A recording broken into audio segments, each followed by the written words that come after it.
Right, so Fred here. Hello. Welcome to B.I.T.S. Before I'm Too Sexy. In 1986, I had a gig with Bob Dylan. Clunk. Which was part of a film called Hearts of Fire. This was really well paid, and that paid for us to move to New York. Yeah, when we got to New York, we ended up living in this madhouse, which we found through a friend of a friend of a friend. And it was this excessive drug use, prostitution. Don't look at me. That was just insane. Yeah. And so, as you'll see some of the pictures, and it was a converted loft up in Midtown. It was bonkers. Yeah, it was. So the first thing we did was to go and get some jobs, which meant a lot of traipsing around the streets. Yep. I ended up working in Trash and Vaudeville, rock and roll clothes shop on Astor Place, very famous, and lots of faces coming and going. I had an evening job, so after Trash and Vaudeville, I'd walk about 200 metres, and I used to work at the Art Cafe on 2nd Avenue. Yes, and I worked in a gym on 6th Avenue, the Avenue of the Americas. At the time, New York was gripped by the AIDS pandemic, whatever you want to call it, and one of my duties there was to go into the steam room, open the door and shout, "Stop it." Stop it! Stop it!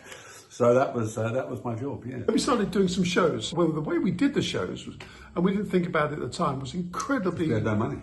We had no money, had no band. And had no band. And it was quite, looking back at it, and at the time, it was seen as very punk, because we had a Walkman with a backing track on. That dates it straight away, doesn't it? Yeah, it was a Walkman with a cassette, so we plugged that into the PA. I played live guitar. I was doing the la-la-las. He had live vocal, and we both sung. Yeah. So all these, when we're doing shows, quite a few other bands would turn up, and they'd have all their gear and like you normally do.